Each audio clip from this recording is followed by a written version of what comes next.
योगाच्या बी मार्फत या जिथं आहे त्या ठिकाणी बी जाऊन आपण आध्यात्मिक चिंतन हा एक योगच आहे. आलं लक्षात. साधना ही जप साधना ही एक योगच आहे.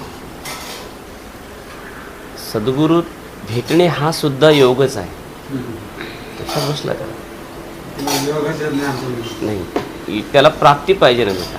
त्याला साधना पाहिजे, त्याला जिज्ञासा पाहिजे आणि काही अदृष्टाचा भागही पाहिजे, काही आपले आचरण बी पाहिजे, काही आपली साधना जी असते ती प्राप्तीची की सद्गुरू भेटावा जीवनामध्ये.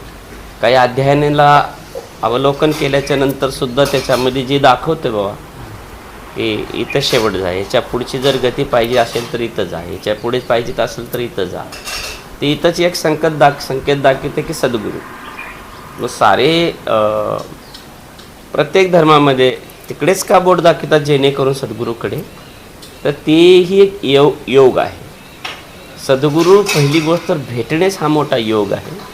भेटल्याच्या नंतर सद्गुरू ओळखू येणे हा दुसरा योग आहे. भेटणे आणि ओळखू येणे आणि हे दोन झाल्याच्या नंतर सद्गुरू पूर्णपणे रुजणे हा तिसरा महान योग आहे. लक्षात असू.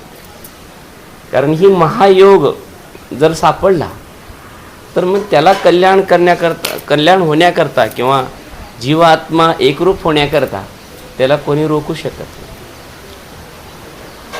सारी जगाची शक्ती इकडे जर लावलात तुम्ही तर त्या जीवात्म्याचं कल्याण करण्यापासून कोणीही थांबवू शकत नाही.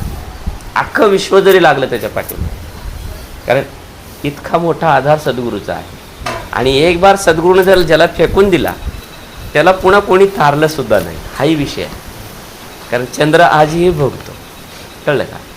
आणि एक बार सद्गुरूंनी धरून दिला तर सारी देवता मिळून जरी त्याचं नुकसान करायचा प्रयत्न केला तर शक्य नाही, असा विषय आहे. म्हणून अगोदर सद्गुरूच्या पदरात जाणे खूप मोठी गोष्ट आहे. त्याकरता लागणारी साधना, त्याकरता लागणारी क्रिया, त्याकरता लागणारी सेवा, कळलं का आपल्याला?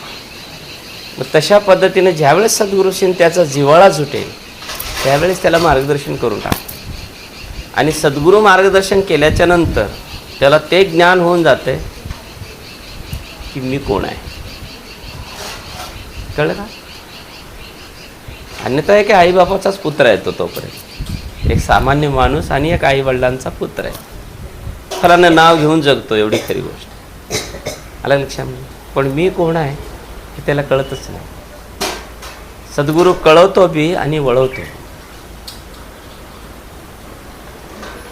तर अगोदर सद्गुरूकडे जावा आणि सद्गुरूचा अनुग्रह घ्या आणि पुन्हा अनुष्ठानाला आरंभ करा.